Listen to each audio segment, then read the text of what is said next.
Thank you, sir, for giving me the opportunity to welcome you all on the board.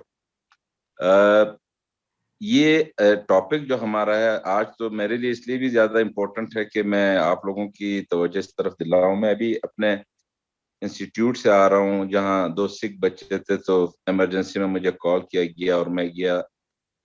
Unfortunately दोनों बच्चे post मीजल नमूनिया के साथ थे और एक बच्चा मौलवी साहब का था। बड़ा उन्होंने शोर मचाया हुआ था। तो हमारा खासकर फिर बलूचिस्तान, चूंकि पूरे पाकिस्तान में सबसे बैकवर्ड है, इम्यून जो वैक्सीन प्रिवेंटेबल डिजीजेज हैं उनमें यहाँ हम सुबह शाम बहुत ज्यादा हमें प्रॉब्लम फेस करनी पड़ती हैं। लेकिन क्योंकि अब इसी मुनासबत से आज ये हमारी सिटिंग है, तो ये मैं आज अभी सुबह की अपनी आपको बता रहा हूँ कि मिजरेबल कंडीशन है। मौलवी साहब के साथ थोड़ा सा मैंने हार्श भी हुआ। मैंने कहा ये आप लोगों की जिम्मेदारी, अभी एक वैक्सीन आपने लगाया नहीं, अब आप इसको बचाओ जैसे भी बचाना है आपने। दूसरा एक पढ़ी लिखी खातून थी, उनको मैंने कहा भाई आपने क्यों नहीं वैक्सीन लगाई? वो यूं हुआ फिर यूं हुआ, मैं उधर चली गई इधर चली गई। कहने का मकसद ये है सर कि सिर्फ इस 2-3 महीने में कोयटा में इतनी ज्यादा मोर्टेलिटी मीजल्स की वजह से सिर्फ हुई है, जो कि सबको पता है वैक्सीन प्रिवेंटेबल डिजीज है और बहुत अच्छा आउटकम है इस वैक्सीन का। हम एक मीजल्स को ही नहीं कैटर कर पा रहे यहाँ in amid this situation of Covid. लोग इसको टैकल कर रहे हैं। हमारे लिए तो मीजल्स बहुत बड़ा एक यहाँ एक हैवक बना हुआ है इस शहर में। रोज आना 2 से 4 बच्चे हमारे हॉस्पिटल में मीजल्स रिलेटेड जो कॉम्प्लिकेशंस है उसकी वजह से एक्सपायर होते हैं। तो बस इतना ही कहूंगा आप लोगों को। बाकी आप लोग एक्सपर्ट हैं, खासकर जो सीनियर्स हैं हमारे, इकबाल साहब हैं, साजिद साहब हैं। हम चूंकि वो मिड वाले लोग हैं, लेकिन हम फ्रस्ट्रेट हो जाते हैं जब हम देखते हैं आप लोगों को तो काफी अरसा हो गया इन चीजों को भुगतते हुए। तो काइंडली हमें भी अब थोड़ा रियश्योर करें या हमें थोड़ा गाइडलाइन दें कि अब हम इनको कैसे टैकल करें। इंडिविजुअल क्लिनिक्स में तो हम करते रहते हैं, लेकिन इस मुल्क का सर बहुत बुरा हाल है। वैक्सीन का ना होना और ना करना, और फिर उसके आफ्टर इफेक्ट जो है फिर हमको ही भुगतने पड़ते हैं। मतलब आज मुझे मेरा सारा दिन इस चीज में गुजर गया कि आप क्यों नहीं आए देखने फलाना। मुझे 10 उन्होंने जो ना बातें सुना दी, बजाय ये कि मैं उनसे एक बात कहता कि भाई आप अगर ये एक वैक्सीन लगाते ना, आपको इतनी तकलीफ से गुजरना पड़ता ना मुझे।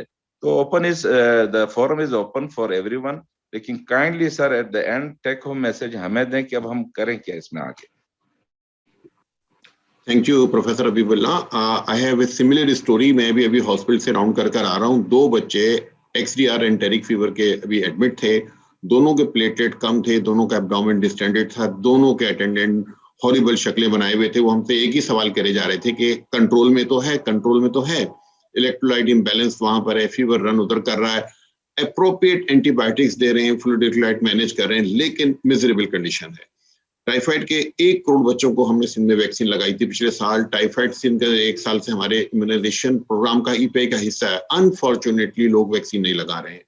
तो अब आज का जो प्रोग्राम है वो यही है कि जो वैक्सीन हमारे पास है हम इस्तेमाल क्यों नहीं कर रहे हैं। और मजीद भी ऐसी खतरनाक बीमारियां हैं, बच्चा आता है, शदीद बुखार होता है, तबीयत खराब लगती है, अगर उसको सही हैंडल ना किया जाए तो कुछ घंटे में एक्सपायर हो जाता है। लड़ाई झगड़ा सर हमसे होता है। अभी प्रोफेसर इकबाल और हमारे प्रोफेसर साजिद मकबूल बताएंगे कि मेनिंजाकोकल डिजीज कितनी हॉरिबल है। तो अब हम प्रोग्राम स्टार्ट करते हैं। बस मैं थोड़ा सा ये कहना चाह रहा हूँ कि हमारे यहाँ के जो हेल्थ इंडिकेटर्स हैं वो इतने बेहतर नहीं हुए जितने पैसे की इन्वेस्टमेंट हुई है, जितनी हमने मेहनत, काफी मेहनत की है, हमारे सीनियर्स ने बहुत मेहनत की है, हम भी मेहनत को कंटिन्यू कर रहे हैं, लेकिन हमें कोई बेहतरी ऐसी नजर नहीं आनी चाहिए जितनी आ रही है। हमारा इन्फेंट मोर्टिलिटी रेट अभी भी 62 है, न्यूनेटल मोर्टिलिटी 42 है, under 5 mortality rate is 75 because our vaccine coverage is only 66%. Our breastfeeding prevalence is only 48%. In Sindh, 50% children are stunted. More than 40% children are malnourished. तो इस सिचुएशन के अंदर ये हमारे लिए ग्रेट चैलेंजेस है। सिर्फ परेशान होने से या गमजदा होने से तो काम नहीं चलेगा, क्योंकि हमारी पे ऑब्लिगेशन है, हमारी ये जिम्मेदारी है, हम मेजर स्टेक होल्डर्स हैं चाइल्ड हेल्थ के, हम इसको लीड करें। Pakistan paediatric association utmost efforts कर रही है। हम EPI और इमरजेंसी ऑपरेशन सेल से पोलियो वालों से बिल्कुल लेजॉन में है। ब्रेस्ट फीडिंग को हम प्रोमोट करने की पूरी कोशिश कर रहे हैं, लेकिन ये सिर्फ अब चंद लोगों का काम नहीं है। पाकिस्तान पीडियाट्रिक एसोसिएशन के सारे मेंबर्स जो है ना, एक कंपोज होके एक फोर्स की शक्ल में काम करेंगे, इसको अपना मिशन बनाएंगे, तो इंशाल्लाह इंप्रूवमेंट आएगी। With this note I start the programme. We have to very distinguish our teachers as speaker today and to very young energetic our colleagues who are expert panelists. To start program, I request Professor Sajid Maqbool for the first presentation. Professor Sajid Maqbool needs no introduction, but just formality puri karne ke liye, he is Diplomat American Board, Fellow Royal College of Physicians, Fellow College of Physicians and Surgeon Pakistan. He has been the Dean of the Children's Hospital, the leading hospital of Pakistan for the child health. He is the editor of the textbook of the PPA. He is also the editor of so many textbooks on pediatrics, and he is editor of the Pakistan Pediatric Journal. I request Professor Sajid Maqbool to give us some knowledge on meningitis. His topic is meningitis. Prevention is always better. I request our distinguished speakers to confine their presentation for 15 to 20 minutes because it is Ramzan and the prayer times will be coming soon.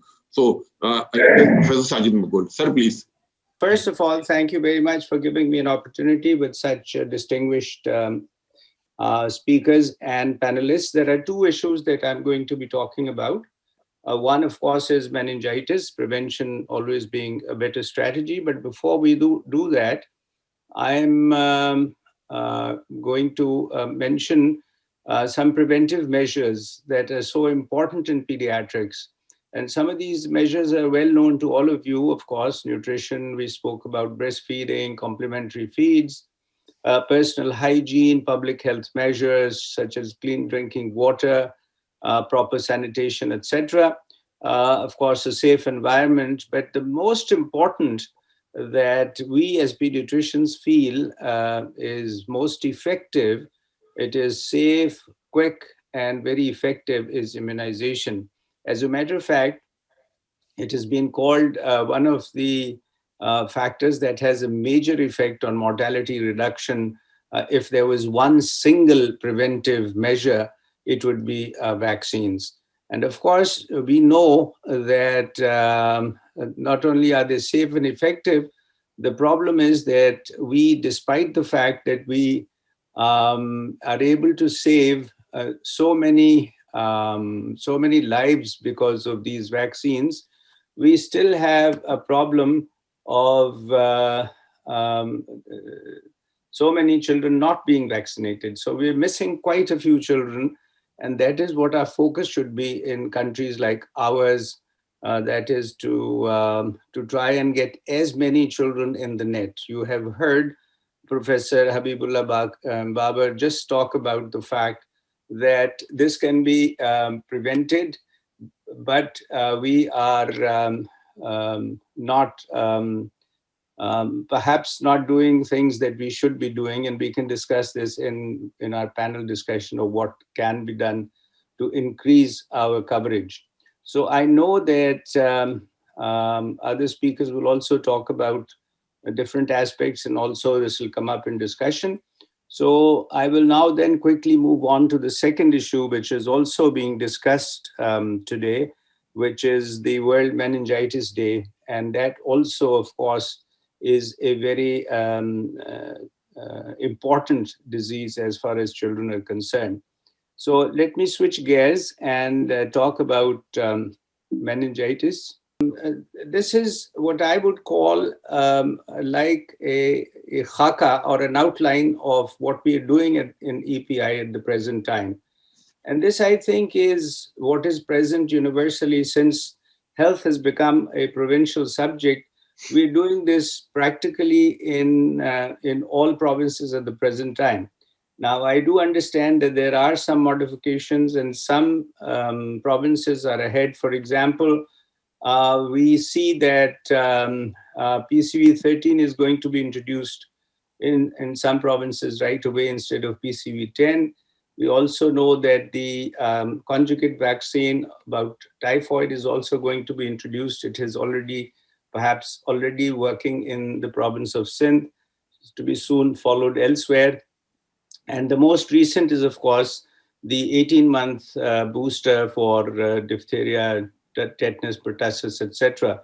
So we are on our way, and we were just reminded recently by Professor Iqbal Memon that Pakistan was one of the first countries to have incorporated many of these vaccines, hepatitis B, HIV, and especially the pneumococcal vaccine. The pneumococcal vaccine was introduced in 2012, being the first country in Asia. Despite that, we're lagging behind. So let's move to meningitis, which is the other important subject that was assigned. And it is a very serious condition. And I'm just going to, since we have very distinguished audience and we also have people who are sort of very knowledgeable about this, and pediatricians see this very often. So all I can do, and I know that Professor Iqbal Memon is going to talk about a very important aspect of it. So I will just give a few reminders and then leave the rest to Professor Iqbal Memon. Now, obviously, these are reminders. You know all this: inflammation of the meninges surrounding the brain and spinal cord, which includes the dura, arachnoid, and pia mater. And we sometimes forget that in addition to bacterial meningitis, we have other types of meningitises, viral, which we often call aseptic meningitis, fungal, parasitic, and non-infectious, which are, of course, much rarer and sometimes seen in younger children, especially the fungal. But by and large, bacterial is the one that becomes a major problem for most of us. The second reminder is to be able to recognize it and when does it occur. So it is transmitted from one person to the other. And these days, with the COVID being around, I think it's very important.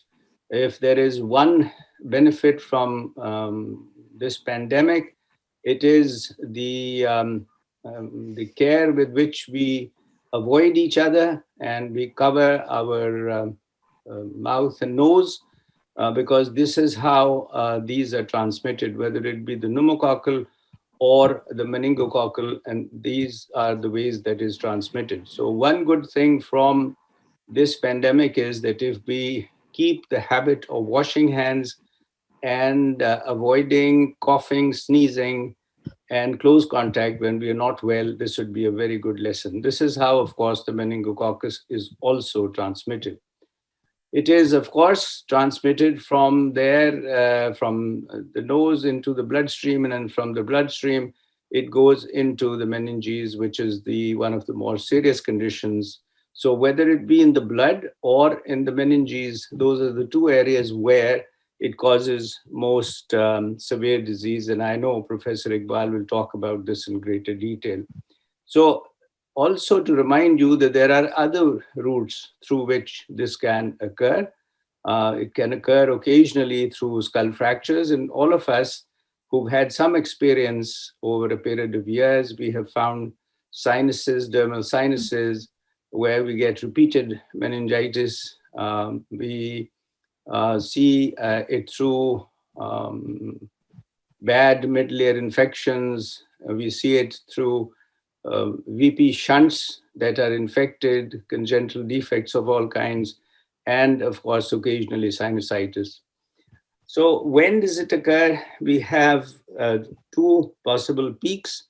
The first one is very early in life, and that happens in the first year or two. And that is why I want you to remember this first year or so, because then the prevention becomes important. And the second one generally occurs around teenage years. So we're talking anywhere from 12 to 18 years of age.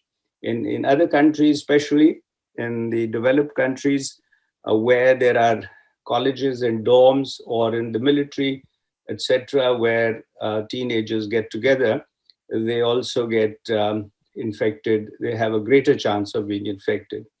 So adolescents are carriers, and this is something that we should remember, because in pediatrics, we often ignore the adolescents or the older children or the school-going children or the college-going children. But we must know that there is a second peak that occurs. And of course, this has implications on when you should try and immunize.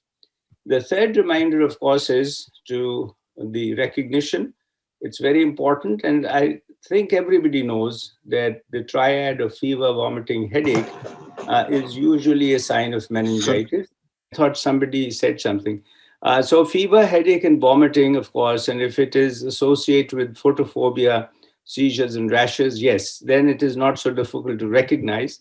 But you understand that in the neonates, sometimes, or the younger infants, the problem can be that it will manifest as sepsis, and you will have to be very, very careful in trying to make sure that this is not a case of meningitis. Of course, both septicemia and meningitis can coexist. And if you have septicemia, there's a greater chance of getting meningitis.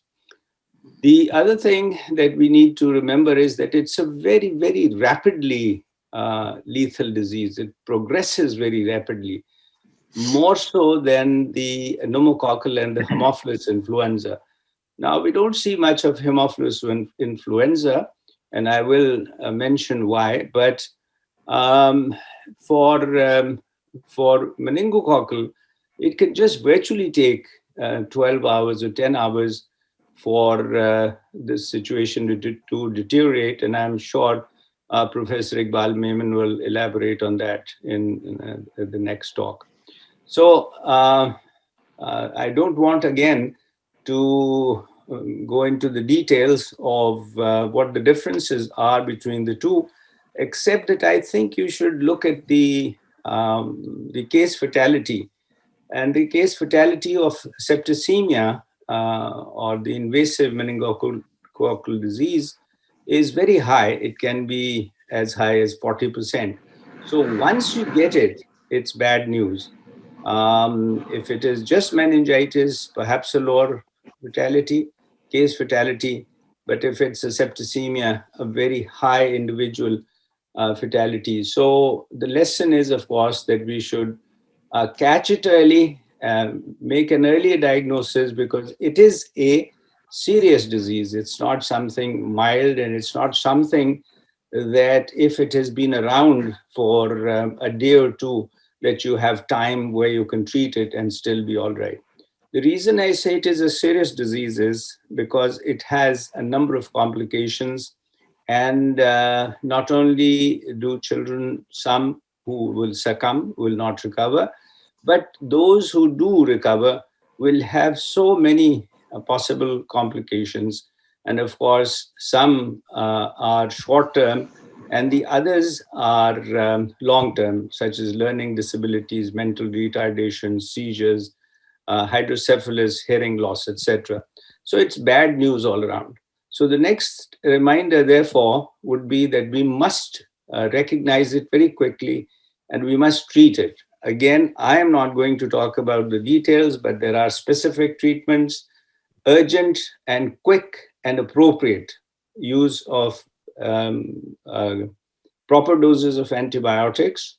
And we can discuss this in discussion of what antibiotics, and of course, Professor Iqbal Memon will also talk about this, and that it should be given very quickly. This is one condition where if you suspect a patient of meningitis from the periphery, I usually recommend that they start the first dose of antibiotic, and then transfer the child to the medical facility, the tertiary care center, rather than wait. The matter of steroids can also be discussed in the subsequent discussion. They are recommended, but not in the same doses and not as vigorously as it is in, for example, the meningitis with Haemophilus influenza. And lastly, but not the least, the most important, I think, that prevention is always better. You heard Professor Habibullah Babar, and you also heard Professor Khalid talk about the wastage of a child's life on health with issues that are preventable. They were speaking about measles, they were speaking about typhoid, and that applies to meningitis also. So we as pediatricians feel that treatment, of course, is important. But, sometimes, at least in meningitis, the treatment may not be affordable. It may not be appropriate because the antibiotic dosage for a meningitis is different and it is different for an ordinary infection. Even the antibiotics are different. And it may not be beneficial if the child comes to you late, which is what happens often in these diseases. Therefore, we feel that prevention, by and large, is cost effective, it is safe, and of course, it is beneficial. So why not prevent it? We have, because of Haemophilus influenza vaccine, almost decreased the number of cases of Haemophilus influenza. We hardly see them anymore. We still see pneumococcal meningitis, but that has also gone down. And of course, I have mentioned on the left side that we do vaccinate for these conditions at 6, 10, and 14 weeks, which is very good. Now, when these two are taken care of, then of course, meningococcal disease is the one that we are not covering. And of course, this is not in the EPI at the present time. So there are vaccines available in the private sector. The old unconjugated capsular polysaccharide vaccine has been available for umpteen years, but it is the conjugated vaccines that are to be used at the present time. They're more effective, they're just as safe, and they carry better immunity, long-lasting immunity, and also play a role in herd immunity. So these vaccines are available. And at the present time, these vaccines, as recommended by the CDC and by the American Council of Immunization, etc., recommends that 2 doses be given 3 months apart, starting as early as 9 months, and the second one either at 23 months, or especially if there's a high risk, or if not so, then at least maybe at 11 or 12 years of age. So if you give these 2 vaccines, then you can prevent this disease very, very easily. Now, I know some of us will ponder why meningococcus vaccine should be given. We don't get meningococcus as often. And I know Professor Iqbal will talk about some of the numbers that we have in Pakistan. May have problems of being able to catch it, meaning culture it. We use antibiotics, so our positivity rate is much less. But remember that we have a population that travels to the Middle East very often for Umrah and for Hajj purposes, and that is where they bring it from. And of course, all people going for pilgrimage to the Holy Land are required to take this vaccine. So that prevents it also. So in concluding, and I hope I've kept in time, meningitis is not an uncommon infection in childhood. It causes significant morbidity and mortality. Of course, the commonest cause is the pneumococcus, but meningococcus is also seen. But per case, the case fatality is so high that it is a disease that requires emergent, urgent, and appropriate treatment. Again, early diagnosis being very important, we still feel that if we can prevent it with simple vaccination, as has been our tendency and our mandate, and I think we're all oriented towards prevention being better than cure. We feel that by giving vaccine, we can prevent it very, very effectively and ensure continued good health for the children. With these remarks, thank you very much. I hope that I've been able to stay on time and we can have questions at the end of the session. Thank you. Thank you, Professor Sajid Maqbool, for a wonderful presentation. We will be taking questions after the completion of the second session and the panelist opinion. I welcome Professor Jalal Akbar, President PPSN, Dr. Idris Mazhar, President PPA Punjab, our panelists, Professor Syed Asad Ali and Professor Ijaz Khan. Now coming to the second talk, our next speaker is also a very distinguished speaker, Professor Iqbal Memon. Professor Iqbal Memon will discuss invasive meningococcal disease and established and dangerous entity. Sir, please. Assalamualaikum. It's certainly a pleasure to see very learned friends, especially on the occasion of World Immunization Week. I know this is a very dear to heart topic for all the pediatricians and all the parents, because with this we will be able to fully get many things done for our children and prevent. So the theme will be prevention. And unfortunately, the scenario of COVID has led to not progression but reduction in our coverage all over Pakistan. And my presentation has an acronym because material that I'm just going to share has been shared by my very worthy friends, and some of them their names were visible to me. Others probably are there, and thank you very much, friends, for sharing this knowledge and information that we could. Now, as we're talking about, meningitis has a global fallout, and the very important part is to remember that there are top 10 countries. Unfortunately, Pakistan somehow stands out on these adverse top 10s, and Pakistan is very much there. You can see these four are located outside the meningitis belt. So yes, meningitis belt in the African side, northern African side, but then there are four: India, Pakistan, Afghanistan, and China, who are still with this, and they are reporting cases along with that. Now, this is actually a slide which is a bit crowded, but it tells you that serogroups distributions vary from area to area, even within Asian countries. And having mentioned that, I think it's important to remember, and I think it has been just alluded to by our friend and senior colleague, Professor Sajid Makbul, that it is an under-recognized public, under-recognized, right? So we look at the data that we have, 20% in children was attributable to Neisseria meningitis, 20%, all right? And the next one common cause of bacteria after Hib and pneumococcus is Neisseria meningitis.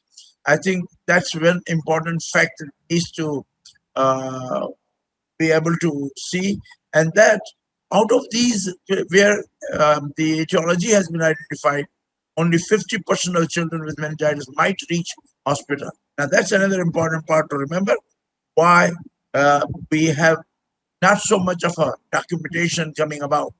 And I will review some of the Pakistan data that was accessible and shared by friends that I could see. Now this one study is from Aga Khan University. This was regarding acute bacterial meningitis and mean age of the population. This is the older age population, and 68% positive yielded pneumonia and meningitis, right? And you can see how these pathogens fare in terms of mortality. And you can see that the mortality with meningitis stands out very obviously. The under recognition, there were more studies from Karachi, and we do have not actually a study. There was an epidemic in Karachi with 112 cases with 20% had septicemia and 80% had meningococcal meningitis. The age range was 5 to 10 years, very much pediatrics. The mortality was 11%, which reached 55% in individuals with meningococcal. All right, and bacterial meningitis has been noted and recorded as a major public health issue. The another study coming from Civil Hospital Karachi, neurology and neurosurgery wards, bacterial meningitis was found in 22% of individuals. And out of that, now this is a very select population that we are looking at. Neisseria was the dominant pathogen that you could see. Now, out of the 22.8% bacterial, 95% was Neisseria. Now, this particular population was samples collected from the CSF, that were undergone treatment in Jeddah and Civil Hospital Karachi. Then we had the surveillance of pneumococcal meningitis study, where the surveillance of under 5 years, from 18 different hospitals, a total of 2,690 children, and we found Neisseria meningitis was found as 3.6% of children. Now, if you look at this data in the light of 50% of children made to hospital, so we have probably can extrapolate that into doubling this number, and very important that 81% of pathogens were detected in children under 1 year. So as pointed out by Professor Sajid Makhool, that we need to worry and worry for early age. See, national NHI data was shared with me, and this was coming from blood tests. There were suspect cases in Lahore Children's Hospital, 824. Neisseria meningitis were 3%. NICH Karachi, out of 1382, 5 were Neisseria meningitis. Mayo Lahore, 99, 6 were, 40% were Neisseria meningitis. So you can see that about 2% of this study that was going on in terms of surveillance, we had Neisseria meningitis there. And of course, this was only when special efforts were made at detecting these particular pathogens, because these particular pathogens are not easy to detect in routine manners. And of course, these cases almost don't make it to. Looking at the CSF studies, 176 with 2%, 2 positive, 13% of Neisseria from Lahore, and then total of this was turns out to be 4%. And if we go further, we must remember that there's no active case-based surveillance in place in most places. Sentinel sites for bacterial meningitis surveillance were provided and done by WHO EMRO, and data was available from 2 major sites, King Edward, Ashraf Sultan Sahab, and Children's Hospital, Lahore. At that time, I think it was Tahir Masood Sahab there. But anyway, these were the 2 main sources where Sentinel site was created. And look what we got. We got total of 2,000 patients. We had CSF culture positive 6.6%, out of which 20%, 4.4%, that is 5% nearly, were Neisseria. And of course, there were other pathogens, but dominant was these 3 again. The epidemiology of meningococcal disease in terms of Pakistan that we have is this disease is sporadic at best. Epidemiology is affected by situations like Hajj, mass gatherings, and that is going to Data Darbar and Hazrat Bulle Khan and Shah Latif and all other places like that. And those are big gatherings, and those gatherings are where these issues would flare up. Now, quadrivalent vaccine is mandatory for all Hajj pilgrimages, and see how much big number was utilized in 2017. Now, further data numbers were not there. The serotypes varies from region to region, and I showed you the picture earlier. And of course, the age group from Central Punjab in terms of meningitis, you can see the peak is there in the first early neonates, then coming up to 2 years and 14 years, that was referred to earlier. Moving on, that we have a lot of complications that were referred to by Professor Sajid Makhool, and I think this just further confirms what we are repeating again and again. There are, in terms of burden of meningitis in children, is about 23,000 bacterial meningitis, and 16,000 so on for the deaths reported in this. Now, when we look at the vaccine preventable disease, and I think this is the appropriate time to talk about vaccines. We heard Professor Habibullah Babar, we heard Khalid Shafi Saab, and I know all of you are going through this. The Pakistan ranks 6th in the world, having 1.6 million TB cases. So BCG is there, and it has its impact. Incidence of diarrhea, we have Rota in for taking care of it, and it's a major cause of mortality. Then measles, and we're just hearing that we are getting a surge of cases during this season, which being the 3rd leap year in which they go up. Unfortunately, we have not been covering our children adequately. So is true of our pertussis, and it's there in the first 3 doses. And I just saw a question why we don't hit it as a booster at 1.5 years or further. I think it's a recommendation. Unfortunately, it has not become a part of EPI as yet, but it is recommended that we have a booster later on. Then we go into the HPV, hepatitis B virus vaccines. That is already there, part of it, of our EPI since 2004. And diphtheria. Diphtheria is being seen from in KPK, from Punjab, and probably some of these also in Sindh. I'm pretty sure they are there all around. And look, what is not covered as much is that bacterial meningitis numbers, right? So we have HIP, which is covered. Meningitis with pneumococcus is covered, but meningococcal meningitis is not covered in API as yet because obviously the decision has to be made accordingly. Hip vaccine is introduced and virtually eliminated, and that's what Professor Sajid Mahmood alluded to, that hip vaccine has been a fantastic, phenomenal decrement in the cases down to 7% or even less. Pneumococcal also went down, and we have definite data with even 7-valent PCV now with 13 and 10. The data is constantly saying that it has made a good dent, and we still has to cover this area. All right.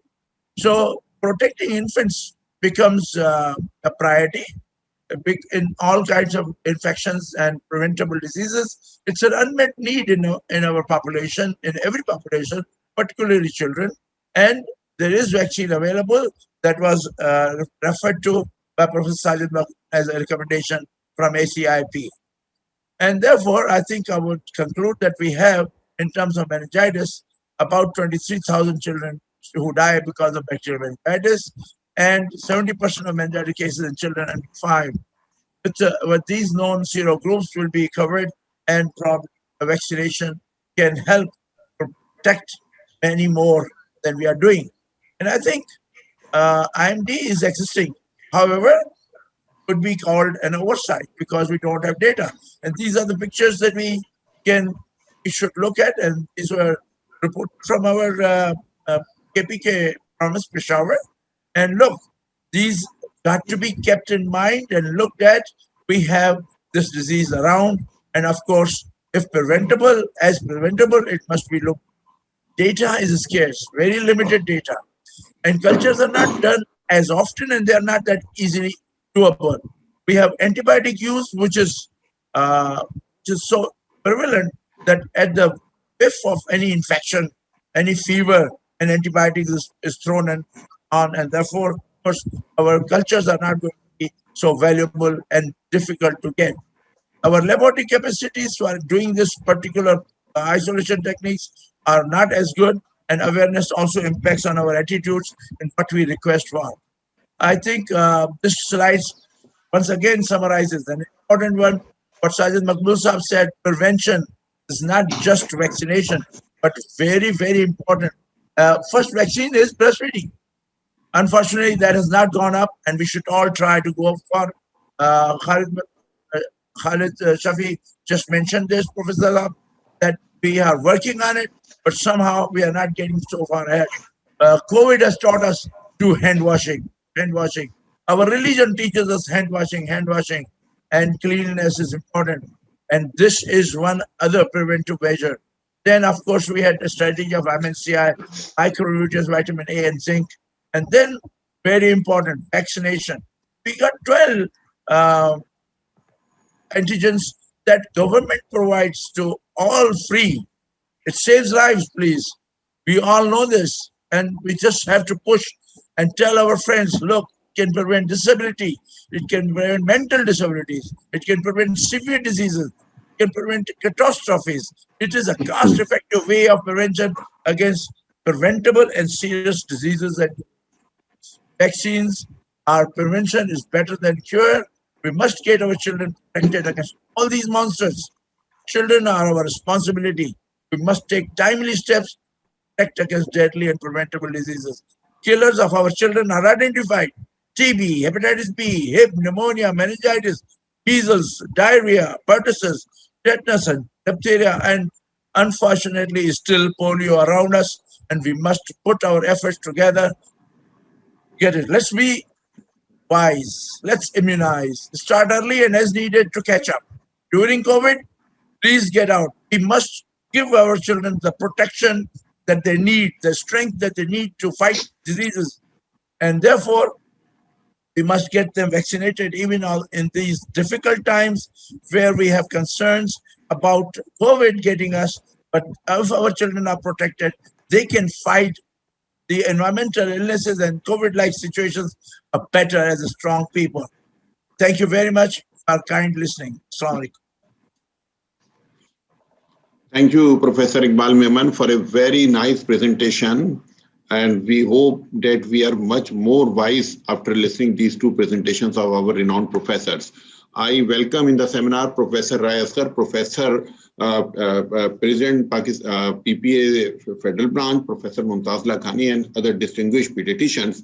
Now, we have two very young, energetic, and research-based experts in our panel, Professor Syed Asad Ali and Professor Ijaz Khan. Both are involved in the research and infectious disease experts. So I request them for their brief comment, and then we'll take some questions from the participants. So start from the Professor Syed Asad Ali. Asad Ali, please comment on this topic. Thank you, Dr. Khalid. I think the topic has been very well covered. Yes, I think what we know is that vaccines don't save lives. It's the vaccination that saves lives. So our job is to, as you said, to increase the coverage of the vaccination. And everybody has a role to play in this. The government has a big role to play, and so do the parents, and so do us as pediatricians. I know you talk about this a lot, and I think it's important to keep re-emphasizing that whatever opportunities we get to interact with our parents in our daily patient encounters, we need to keep a track of the children's vaccination, the routine vaccination, and make sure just our few words of ours to them, kind of asking if the vaccines are up to date. That reminder is enough, and we are a big influence on the parents. So I think if we do good things in our sphere of influence, we would have done our job. Others need to do their job, but we need to do our job. And to me, the key thing is that we should keep asking the parents if the children are up to date in their vaccines or not, especially also for this XTR typhoid and measles vaccine, which I know that it's heartbreaking to see so many cases of a disease which is so vaccine preventable. So I think let us all play our role in improving the vaccination rates in the children that we see. Thank you very much. Thank you, Professor Asad Ali. Professor Ijaz Khan, Professor of Infectious Disease and Pediatrics at Shifa International Hospital, and the principal investigator of one of the COVID vaccines in Pakistan. Professor Ijaz Khan, your comments, please. I think we are talking about something important.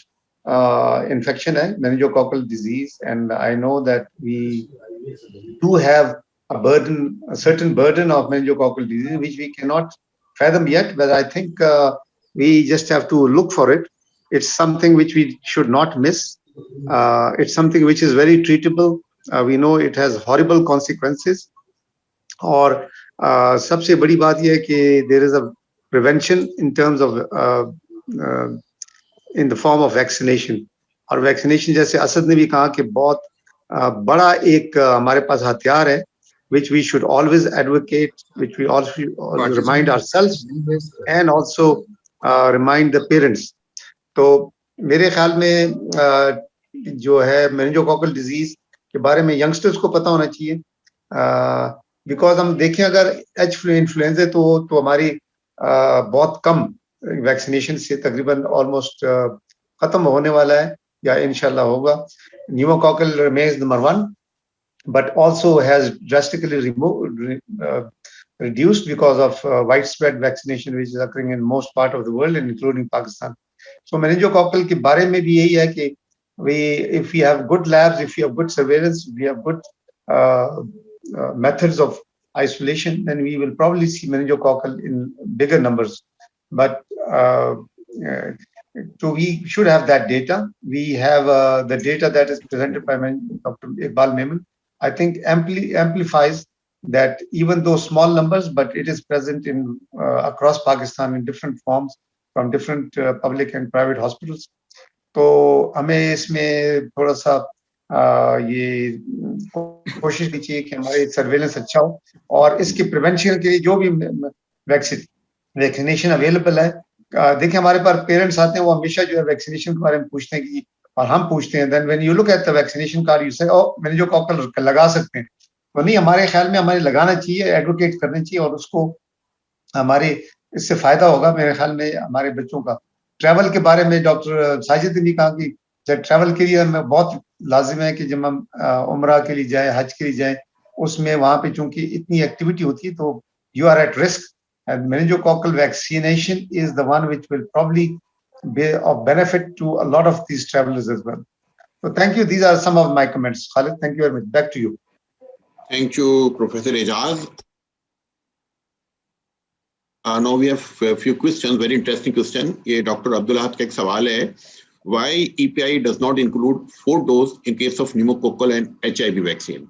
कि ये जो इनकी doses हैं 3 हैं PCB की और इसकी HIV की तो ये चौथी डोज क्यों नहीं इंक्लूड होती है इनकी professor Sajid Maqbool professor Iqbal Memon sir please आप लोग रिस्पॉन्ड करें इसको मैंने इसको अलूड किया थैंक यू खालिद के 4th डोज या बूस्टर्स जिसको कहते हैं वो यूनिवर्सली रिकमेंडेड है पाकिस्तान में भी इसके सिलसिले में मेरे ख्याल से Punjab has already instituted this और बाकी कंट्री में इसके लिए रिकमेंडेशन तो है मगर अप्लाई नहीं हो सकती है और मेरे ख्याल से उसकी वजह ये गुज़श्ता 2 साल कोविड वालों ने हमें सब कुछ पीछे कर दिया है मगर practically yes they are recommended and fourth booster dose in 18 months and or later on at the school age group will be a beneficial thing to protect our children against those penta or hexa diseases that जी thank you sir हम ये practice में अपनी कर रहे हैं कि हम बूस्टर्स जो है लोगों को लगा रहे हैं हिप का भी लगा रहे हैं डीपीटी का भी लगा रहे हैं और न्यूमोकोकल का भी लगा रहे हैं ईपीआई प्रोग्राम में भारत ये चीजें इंक्लूड नहीं है पंजाब की ईपीआई प्रोग्राम में जो इंक्लूड हो रहा है वो डीपीटी बूस्टर है हिप का और पीसीबी का बूस्टर जो है इंक्लूड नहीं हो रहा है लेट्स होप कि टाइम विल कम ये चीजें भी इंशाल्लाह इंक्लूड होंगी लेकिन उससे पहले हमारी जो जिम्मेदारी है कि जो मौजूदा वैक्सीन हैं इनकी जो यूजेज है ये हम इसको बढ़ाएं हमारा अगला क्वेश्चन है प्रोफेसर मुमताज लाखानी का है मैडम ने पूछा है what about vaccination at 2 months Nimenrix is available in the private sector AKU vaccination card has mentioned it जी देखिए यूँ है कि yes that is true actually we recommend vaccinations according to the incidence and prevalence of a particular condition in a population. So that is number one, and number two is the priority given to the various diseases, etc. So if we were to see कि हमारे यहाँ पर जो meningococcal का है वो ज़्यादा important है या जो बाकी डिजीजेस के लिए हम दे रहे हैं ये नहीं, and it's also linked to this the previous question, and that is कि आइडियल सिचुएशन में अगर हम 4 डोजेस रखें EPI में तो बेहतर है, मगर हमें जो कंस्ट्रेंट्स होते हैं we are a very populous country with a very large population of children, and so it has implications financially, programmatically and whatnot. और जो लोग involved हैं इसमें like Professor Asad वगैरह they know कि it is easier said than done, और ऊपर से ये जब से devolution हो गई हुई है तो ये अपने अपने province के उसमें चला गया हुआ है. तो yes it is available, but हमारे हिसाब से हमें ये देखना पड़ता है कि कौन सी डिजीज़ किस वक्त prevalent है और उसकी कितनी अफादियत है. प्राइवेट सेक्टर में जिस तरह आप देखिए, प्राइवेट सेक्टर में हमारे पास चिकन पॉक्स भी है, हेपेटाइटिस ए भी है, हमारे पास और भी डिजीजेस के खिलाफ हैं, एमएमआर के लिए भी है. अब there is a move to include measles and rubella vaccine and EPI, and hopefully that will also come sooner. So yes, you can take it, but हमारे हिसाब से अगर आप मुझसे पूछें तो प्रायोरिटी जो है वो उसकी नहीं है इस एज पे. जिन कंट्रीज में ये ज़्यादा प्रेवलेंट है, फॉर एग्जांपल यूके में, ख़ास तौर पे यूरोप में और some parts of the USA, वहाँ पर अगर अर्ली उसमें लग जाए. ऑल्सो सेकेंड इज कि कौन सा टाइप है. एशिया में हमारे पास ज़्यादा ए टाइप लगता है, वहाँ पर बी ज़्यादा कॉमन है, एंड पॉसिबली सी. बट अगर अवेलेबल है कोई vaccine, as paediatricians, as preventive health experts, जो भी वैक्सीन अवेलेबल हो, जो भी प्रिवेंट कर सके, वो लगा देनी चाहिए. But for it to, I don't think at this time, my recommendation would not go in favor of including it as a routine part of EPI at 2, 4, and 6 months. Asad, of course, is sitting here. He always has the last word on this. जी, Asad sir ने आपकी तरफ कर दिया है. Professor Asad Ali. नहीं, I think बिल्कुल मुनासिब है जो डॉक्टर साजिद कह रहे हैं. I also feel the same. I think के ना दो अलग अलग चीजें हैं. एक ये है कि कौन सी वैक्सीन हैं जो कि गवर्नमेंट को पूरे मुल्क के लिए फ्री देनी चाहिए, और उनमें वाकई बिल्कुल हमें बहुत उनके अंदर, क्योंकि ये जाहिर है कि गवर्नमेंट के पैसे इसमें लगते हैं, और फिर उसमें मैस कवरेज की भी बात है, तो उसके अंदर जो डिजीज बर्डन है उसके हिसाब से देख के उसको प्रायोरिटाइज करने की जरूरत है. जो अभी हो रहा है वो काफी हद तक मुनासिब है उसके अंदर. लेकिन इसके साथ साथ जिस तरह के दुनिया के दूसरे मुल्कों में होता है, अ lot of the vaccine should be available in private sector, which can be given on the need basis and all. जैसे कि ये चिकन पॉक्स की वैक्सीन हो गई और ये बाकी वैक्सीन हो गई, ये इंडिविजुअल लेवल डिसीजंस हैं जो कि पीडियाट्रिशियन और जो फैमिली की रिस्क एपेटाइट है उसके साथ देखते हुए ये किया जा सकता है. इसको मैस लेवल पर हुकूमत के पास लेके जाना प्रॉब्ली मुनासिब नहीं है, ना कोई भी इसकी बात करेगा. ये इंडिविजुअल लेवल डिसीजन है. जाहिर है कि चिकन पॉक्स भी बड़ी इंपॉर्टेंट है, हमें काफी उसका देखते हैं बर्डन. हेपेटाइटिस ए भी हम बहुत देखते हैं. तो उसी के अंदर रहते हुए, क्योंकि दुनिया में जो बेसिकली दुनिया की कोई ऐसी इंफेक्शियस डिजीज नहीं है जिसके खिलाफ वैक्सीन बन नहीं सकती. ठीक है, कुछ की अभी तक नहीं बनी, लेकिन थ्योरेटिकली सबकी बन सकती है. सो हमें देखते हुए इसका फैसला करना है. अच्छी बात है कि ये सारी वैक्सीन अब पाकिस्तान में अवेलेबल हो रही हैं, और इंडिविजुअल लेवल पर इनका फैसला between paediatrician and children's parents किया जा सकता है. Thank you professor Asad. ये question, similar question doctor Mohammad Mazhar ने और डॉक्टर अली हसन डैरी ने भी किए थे, तो इसी में उनका सवालों का जवाब आ गया है. बहुत एक इंटरेस्टिंग क्वेश्चन है. मेरे ख्याल में प्रोफेसर एजाज खान की ये फील्ड है. Use of steroid in TBM and how much cases reported in our country every year if you have data. ये पूछा है मोहम्मद गफरान खान ने, डॉक्टर मोहम्मद गफरान खान ने. क्या रिपीट करें जरा, क्या पूछा है? Use of steroid in TBM and how much cases reported in our country every year. Okay. Numbers तो मैं अभी top of the head नहीं है, लेकिन there are thousands and thousands of children who's got TB, and approximately अगर हम देखें top of the head, extrapulmonary TB represents about 20%, 25%, और उसमें जो severe form है वो जो है जाहिर बात है ये TB meningitis है. Over the years अगर मैं देखूं 23, 24 years हो गए, तो over the years, last few years, last 5 years or maybe a little more, I've seen more TB cases, more severe disease, more MDR, more TB meningitis. As far, तो number ज्यादा है हमारे पास, अच्छे खासे नंबर्स हैं TB के हर चीज के. जहां तक स्टेरॉइड्स का ताल्लुक है, तो देखें जो स्टेरॉइड्स है बहुत सी इन्फेक्शियस डिजीज में इसका एक काफी रोल होता है, और TB मेनिंजाइटिस में इंपॉर्टेंट रोल है. तो तकरीबन तमाम जो मरीज हैं जिसका TB मेनिंजाइटिस सस्पेक्ट करते हैं और जिनको खास करके कंफर्म हो जाता है, उसमें they should be on steroids. So there is because it has been seen that it decreases disability, it decreases mortality as well. So इसमें evidence हमारे पास है. And you give steroids for about 4 weeks and then taper it over 2 weeks. Thank you. Thank you, Ejaz. ये doctor Rizwana तरीन ने question किया है कि I have a suggestion regarding measles infection. Is that campaign of measles vaccination should be held 3 to 6 months, especially in Balochistan. उन्होंने मजीद comment किया, it can be made possible if the PPA raise voice for it. मैं थोड़ा सा comment कर दूं, इसके बाद experts के हवाले करूंगा. डॉक्टर रिजवाना, ये मीजल्स की जो कैंपेन जो चलती है, जिन कंट्री में ज्यादा भी इसकी इंसिडेंस है, वो 4 साल में चलती है. उससे पहले चलना जस्टिफाइड नहीं होता, क्योंकि measles vaccine part of EPI है. It should be given to every child.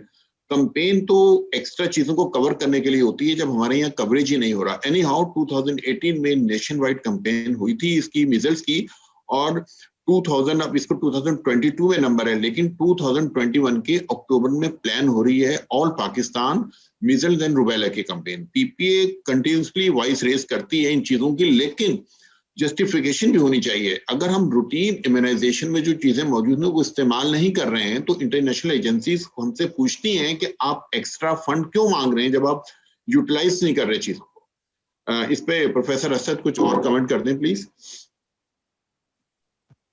I think ये बिल्कुल मेरा ख्याल है कि जो जैसे मैंने पहले कहा था कि जिन ममालिक में भी अगर आपकी मीजल्स की जो कवरेज है ये 85% से कम हो, तो उसके अंदर जो है ना, ये क्योंकि ये इतनी ज्यादा इन्फेक्शियस बीमारी है कि तकरीबन, जैसे डॉक्टर इकबाल ने भी शुरू में कहा था, तकरीबन 3 से 4 साल में इसकी आउटब्रेक एक्सपेक्टेड हो जाती है.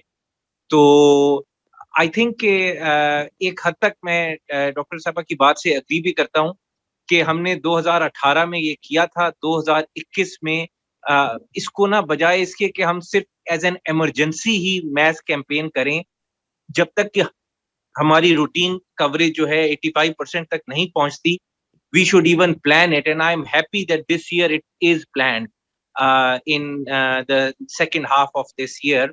This mass campaign, जब MMR इंशाल्लाह या MR को जो ये लाने का सोच रहे हैं, तो ये मेरा ख्याल है अच्छी बात है और इसको हमें करना चाहिए.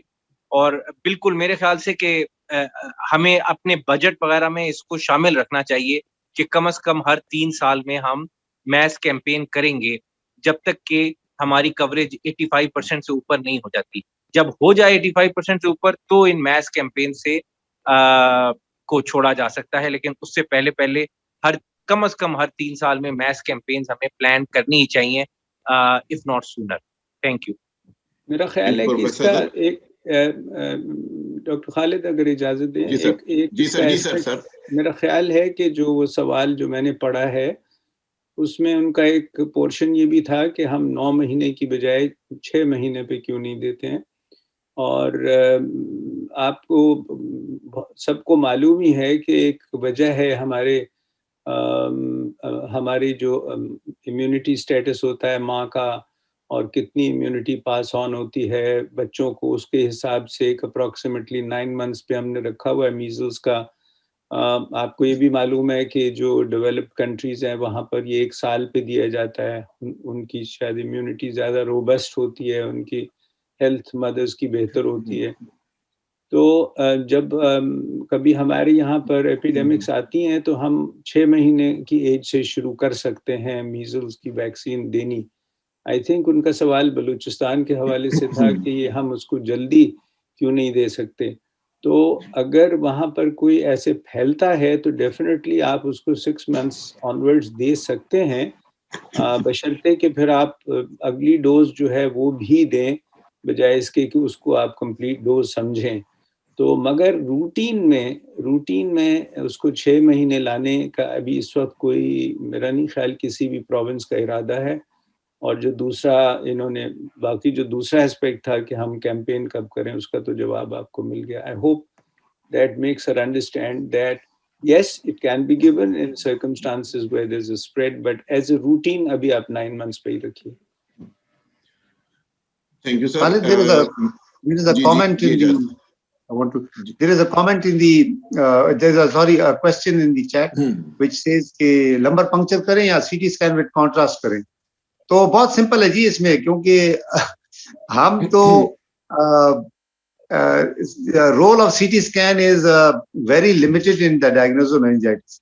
देखिए जो है ना, वालदेन आपको हमेशा कहेंगे जी इसका बगैर कर ले, हमने नहीं करना, ये हो गया वो हो गया, तो देयर इज ऑलवेज रिफ्यूजल. मैं कहता हूँ हाथ लगा के तो मैं कभी नहीं बचा सकता मेनिंजाइटिस है. तो lumbar puncture remains fundamental test for the diagnosis. CT scan आप कराते हैं जब आपको लगता है कि फोकल कोई फाइंडिंग्स हैं, कोई प्रोग्रेशन हो रही है, कोई आपको एब्सेस का वो चक्कर है, कोई और डायग्नोसिस करना चाहते हैं, या कोई कॉम्प्लिकेशन आप सस्पेक्ट कर रहे हैं post, for example post treatment, तो उसमें उसका रोल है. सीटी स्कैन हमेशा as an initial diagnosis for meningitis नहीं होना चाहिए. Lumbar puncture is the one which should be done in all age groups. मैं अपने एडल्ट वालों से भी लड़ता हूँ हमेशा, ईआर में सबसे पहले वो सीटी स्कैन कराते हैं, फिर लंबर पंक्चर करते हैं. मैं कहा यार उनकी, आप अगर उनको रेज्ड इंट्राक्रेनियल प्रेशर के साइंस नहीं है तो you can just go ahead and do the lumbar puncture without any problem. So lumbar puncture gives you a lot of clues. For Gram-Stain करते हैं आप, antigen testing कर सकते हैं, cultures जो जाहिर बातें करेंगे, and you can do like fungal culture, TB culture, PCR कर सकते हैं, और analysis, cytology. These are all things which you need to have information which CT scan will never give it to you. Thank you. तो इजाज एक सवाल का और जवाब दे दें, अभी ब्लिंक हुआ था इस दौरान ही. Criteria for use of steroids in meningitis. हाँ, अच्छा, ये जो है इसमें देखिए प्रूवन है कि बच्चों में जो एच इन्फ्लुएंजा के लिए उसमें मेनिंजाइटिस में स्टेरॉइड्स का रोल डेफिनेट है. जो बाकी मेनिंजाइटिस है, बैक्टीरियल मेनिंजाइटिस की बात करूं, उसमें कोई डेफिनेट रोल नहीं है. एडल्ट्स में वो कहते हैं जी आप सब में वो देते हैं अब, और उनमें उसका रोल डिफाइंड हो गया.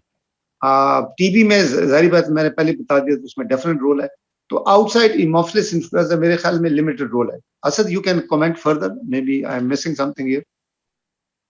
मेरे ख्याल में मेनिंजाइटिस में भी आप नॉर्मल डोजेस में उसकी जो नॉर्मल डोज जो आप यूज करते हैं वो यूज कर सकते हैं, but not at the same जिस तरह हम हेमोफिलस इन्फ्लुएंजा में कहते थे कि आप बिल्कुल सबसे पहले वो दें और एंटीबायोटिक बाद में शुरू करें. मगर टू अ सर्टेन एक्सटेंट जो अमेरिकन एकेडमी ऑफ पीडियाट्रिक्स है वो तो ये रिकमेंड करती है कि आप in addition to supportive measures and specific antibiotics and fluid and whatnot, you should also use steroids in regular doses, वही जो हम 1 per kg और कुछ यूज करते हैं, but not to the same, not in the same protocol as for Haemophilus influenza. अभी चूंकि Haemophilus influenza देखा नहीं जा रहा बहुत ज्यादा, तो इसलिए वो नहीं है. So this is according to the American Academy. बाकी असद आप बताइए आप क्या कर रहे हैं. जी बिल्कुल, मैं आई एग्री विद यू कि आई थिंक इसके अंदर जो है ना, जब आपको डायग्नोज मेनिंजाइटिस हो, बैक्टीरियल मेनिंजाइटिस हो, तो जो डेटा प्रूवन है वो हिप के साथ है, लेकिन most people would also give it, जैसे आप कह रहे हैं, for other bacterial meningitis as well, क्योंकि वो जो हेयरिंग लॉस और बाकी कॉम्प्लिकेशन से उनका ख्याल है कि ये जरा बेहतर रहेगा. तो मेरा भी यही ख्याल है कि दे लेने में फायदा ही है, कोई नुकसान नहीं. Thank you professor Asad. एक कमेंट है professor, we welcome professor major general Salman in our workshop in seminar. Sir का एक कमेंट है कि what is our presentation at the policy level. NITAG वगैरह में हमारी क्या प्रेजेंटेशन है पीपीए की, पीडियाट्रिशियंस की. प्रोफेसर इकबाल, प्रोफेसर साजिद मकबूल, सर आप लोग रिस्पॉन्ड करें इसको. मैं सवाल समझ रही हूँ. डॉक्टर मेजर सलमान ने पूछा है कि हमारी पॉलिसी लेवल पर वैक्सीन से मुतालिक जो पॉलिसी लेवल के डिसीजन होते हैं वहाँ हमारी क्या रिप्रेजेंटेशन होती है पीडियाट्रिशियंस की और पीपीए की. ये इकबाल साहब या असद बताते हैं. शुरू में खालिद इसमें पीपीए का खास पर्टिकुलर रोल नहीं होता था. एज ए पीपीए रिप्रेजेंटेटिव कोई नहीं जाता था, मगर आई थिंक समवेयर अराउंड 2004 जब साजिद साहब हमारे प्रेसिडेंट थे, और उसके लगभग हमने वहां पे कोशिश की थी कि हमें रिप्रेजेंटेशन मिले तो president and general secretary were also invited there. उसके बाद से हमारे ज्यादातर जो एक्सपर्ट्स हैं वो इंक्लूड किया हुआ है। मेरे ख्याल से अभी भी 3 या 4 हमारे पीपीए के मेंबर हैं जो उस कमेटी के मेंबर हैं और उसमें अपनी अपनी इनपुट देते हैं। बट एज पीपीए वो बीच में कुछ सालों के लिए चला, मगर अब एज पीपीए मेरे नजर में नहीं चल रहा है। मगर कभी कभी फिर भी कॉल आ जाती है, जो मुझे मालूम है लास्ट टाइम गौर साहब को कॉल किया गया था प्रीवियस टाइम, और इस तरह पार्टिसिपेशन हो रही है, but not in a fixed manner that it should be. नहीं, प्रोफेसर तारिक भुट्टा साहब अभी भी इन्वॉल्व हैं और वो उसमें not as a PPA, not as a PPA. हमारे मेंबर्स हैं वहां पे। अपना अनीता है, उससे पहले बिलू साहब थे, मैं उसमें रहा हूँ, और आजकल शायद असद भी हैं, अभी अशरफ साहब है, अशरफ सुल्तान। तो ये मुझे मालूम है कि कुछ लोग हैं, मगर they are not on the strength of PPA, they are representing themselves although they are members of PPA। Sir, तो हम वैसे ऑफिशियल एक रिक्वेस्ट इनको भेजते हैं कि एज पीपीए, ठीक है ये सारे लोग हमारे ही हैं, प्रोफेसर अमीन जान भी सर बैठे हुए हैं, सर को वेलकम कहता हूँ सेमिनार में। सर ने कहा है कि वो भी मेंबर हैं इसके, प्रोफेसर अमीन जान गंडापुर। तो हम एज पीपीए हमारे प्रेसिडेंट को एटलीस्ट उसका जो भी करंट प्रेसिडेंट हो वो भी मेंबर हो, ताकि फिर एक तरीके से हमारी वॉइस भी जा सके, ऑल्दो कि हमारा मैसेज तो कन्वे हो रहा है। अच्छा, ये 3-4 सवाल हैं, मैं इनको कंबाइन कर देता हूँ। एक तो सवाल ये है कि मेनिंजोकोकल डिजीज के लिए डायग्नोसिस के लिए क्या करना चाहिए, कल्चर है या कोई और फैसिलिटी उसके लिए, मतलब और कोई मॉडलिटी यूज होती है, एक तो ये है। दूसरा सवाल सबका ये 4-5 लोगों ने किया है कि दो जो वैक्सीन अवेलेबल हैं इनमें क्या डिफरेंस है और कौन सी यूज करनी चाहिए और वैक्सीन स्केड्यूल क्या होना चाहिए। और तीसरा सवाल इससे रिलेटेड ये है कि अगर किसी की वैक्सीनेशन नहीं होती है 2 ईयर से ज्यादा, तो मेनिंजाइटिस की वैक्सीन के लिए उसके क्या स्केड्यूल और कौन सी वैक्सीन इस्तेमाल करनी चाहिए। 3 क्वेश्चन थे, इनको एक एक करके रिस्पॉन्ड कर दें। पहले तो डायग्नोसिस के लिए क्या चीज इस्तेमाल करनी चाहिए, कल्चर या कोई और test? I can answer that. I think जो है ना, आप एक तो कल्चर जाहिर बात है कि will remain the standard diagnostic test in most settings.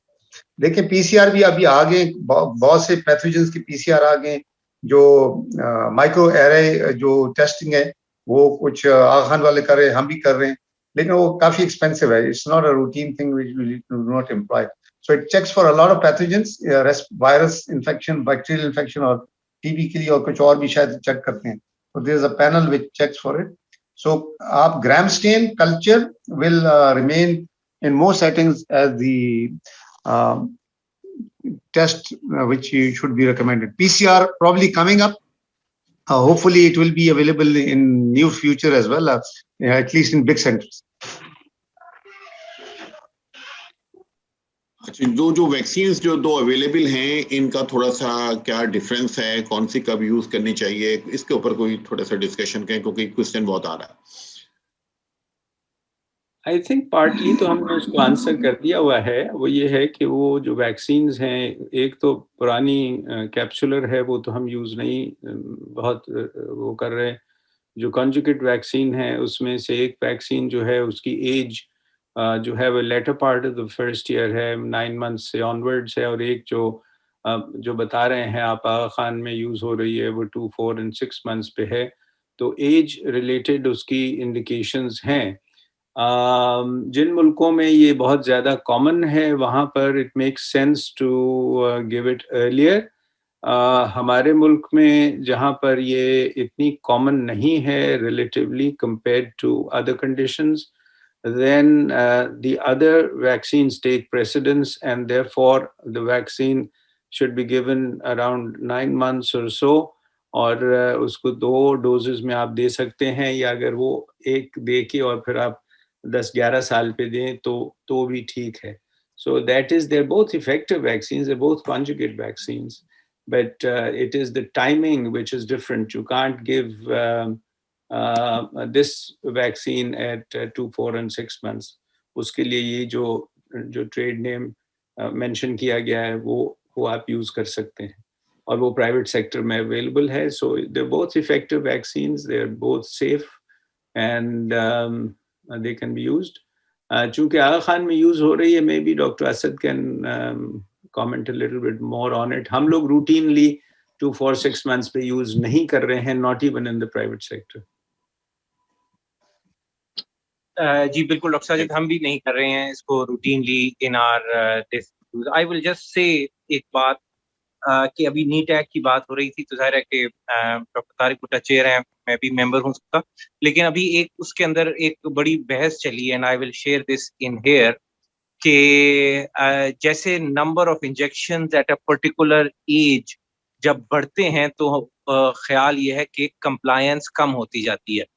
तो बड़ी बहस चली कि should be add another dose in the middle, वो करके, ताकि कि जो है ना, क्योंकि अब ये नंबर ऑफ इंजेक्शंस बढ़ते जा रहे हैं, तो इस वक्त के लिए तो हमने कहा कि ऐसा ना किया जाए, बिकॉज वो अगर डोज एक और बीच में एक और विजिट बढ़ा लिया जाए ईपीआई का, तो उससे कंप्लायंस मजीद नीचे हो जाएगी।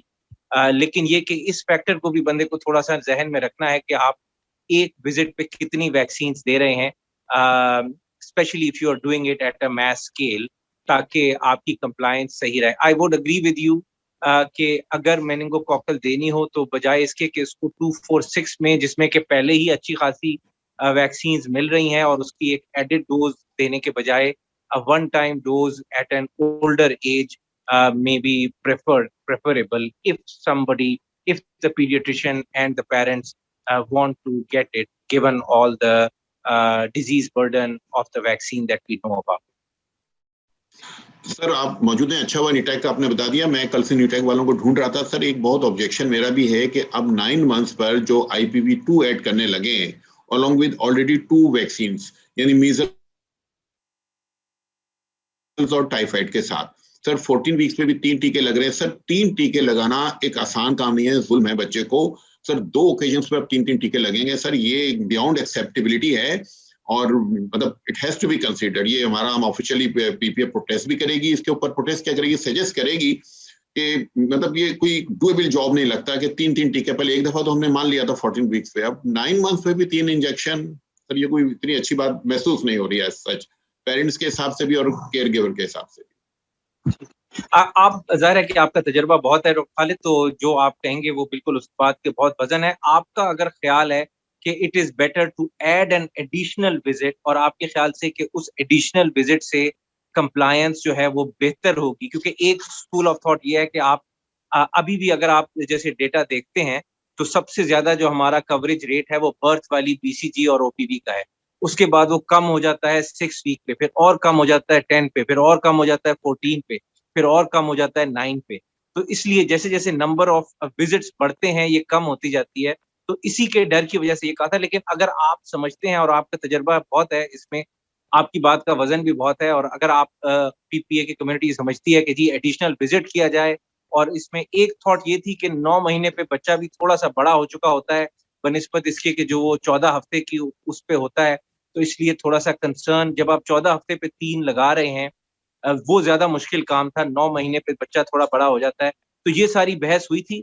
मगर ये कि जाहिर है कि आपका तजर्बा बहुत है, अगर आप as a community, paediatrician community ये कहेगी, तो बिल्कुल ऐसा सोचा जा सकता है। वी कैन ऑल्सो, आप भी सोच लें इस पे और अपनी एक आप राय दे दें, तो और आपकी राय का बहुत वजन है। सर मैं बस ब्रीफली इस पे कमेंट करूंगा, हम विजिट बढ़ाने को नहीं कह रहे सर, अब वैक्सीन को पेंटा से हेक्सा पे चले जाएं। IPV को इनकॉर्पोरेट कर रहे हैं ऑलरेडी, जो हम इनको लगा रहे हैं पेंटावेलेंट, इसमें कर लें इनकॉर्पोरेट, तो इंजेक्शन या से कम करें। विजिट तो हमें भी पता है लोग ज्यादा विजिट नहीं करेंगे। ओके जी, हम चूंकि टाइम से ज्यादा आगे जा रहे हैं, तो एक लास्ट क्वेश्चन है जिसका मेरे ख्याल में डॉक्टर असद और डॉक्टर एजाज जवाब दे सकेंगे। कोविड वैक्सीन इन चिल्ड्रन, इसको रिस्पॉन्ड कर रहे हैं, इसके डॉक्टर फजल आदिल की इन्होंने सवाल किया है, इसका रिस्पॉन्ड कर दें, then we can come to some conclusion. I think Asad, you can join, but their trials are going on for children, और कुछ वैक्सीन्स हैं जो कि शायद 12 months के बाद, 12 years के बाद probably आ जाएगी, जल्दी आ जाएगी, as we become more knowledgeable about COVID vaccines। और ट्रायल्स हो रहे हैं यंगर एज में भी, जैसे कि आपको पता होगा कि फाइजर वाले, मॉडर्ना वाले, they are trying to give it also younger age। So we'll find out the COVID vaccination in children probably 6 months to 12 months के बाद probably आ जाएगी। एक्सपेक्ट ये थी, मेरा ये एक्सपेक्टेशन है। बिल्कुल, I am extremely sorry, out of turn बोल रहा हूँ। मैं ये कह रहा था कि जो बात सबसे पहले आपने की थी प्रोफेसर खालिद साहब ने शुरू में, वो ये थी कि हम लोगों को हमारी जो कवरेज है और जो हमारी वो है वो बहुत कम है, and all the speakers have sort of said the same thing, so also the experts. It's a sad reality. एक चीज़ जो हम अपने जब प्राइवेट प्रैक्टिस भी करते हैं, हमारे पास बहुत से पेशेंट आते भी हैं, तो हमें न सिर्फ हमें ये करना चाहिए जो हम कर रहे हैं उसको ज़रा एम्फसाइज करें कि बच्चा बीमार भी आता है या किसी चीज़ के लिए भी आता है, उसकी वैक्सीनेशन के बारे में एम्फसाइज करें। एक वैक्सीनेशन और एक न्यूट्रिशन, दो चीज़ें बहुत ज़रूरी हैं हमारे बच्चों में। मगर मैं ये कह रहा था कि जो हमारे प्राइवेट पेशेंट्स आते हैं हमारे से बहुत से लोगों के पास, हमें चाहिए कि हम उनको ये एडवोकेट करें कि कम से कम वो अपने जो घर में उनके लोग काम करते हैं, जो सर्वेंट्स हैं, जो उनके साथ ड्राइवर्स हैं, जो सब कुछ हैं, दे शुड मेक श्योर कि एटलीस्ट उनके साथ जो 4-5 फैमिलीज मुंसलिक हैं उनके बच्चों की वो टीके लगवाएं एंड एंश्योर कि वो वहाँ से EPI सेंटर से वो लगवाएं। तो इसका भी थोड़ा सा एडेड इम्पैक्ट होगा बहुत से लोगों पे, और एक पॉजिटिव मैसेज भी जाएगा कि ये न सिर्फ अपने बच्चों को टीके लगवा रहे हैं बल्कि वो जो है इनको भी रेकमेंड कर रहे हैं। It's just an idea. आप खालिद साहब इसके बारे में गौर कर सकते हैं। Again thank you very much and sorry for interruption. Thank you sir for your comment sir. Exactly sir, बिल्कुल आपकी बात 100% ठीक है। हमें ये मिस अपॉर्चुनिटीज ही हैं, पीडियाट्रिशियंस का असल में रोल ही मिस अपॉर्चुनिटीज का है। हमारे पास लोग आते हैं, सब लोग हमारे पास ही आते हैं। इनफैक्ट तो हम अगर एडवाइस देना शुरू करेंगे, हमारा रोल होगा तो कम से कम वैक्सीन कवरेज 20% तो बढ़ ही जाएगी। Thank you. हमारे टाइम हम जरा ज्यादा हो गया हमारे को, बहुत ही फ्रूटफुल सेशन रहा, एक्सीलेंट सेशन था। डॉक्टर दिशांत से मैं रिक्वेस्ट करूंगा फॉर वोट ऑफ थैंक्स।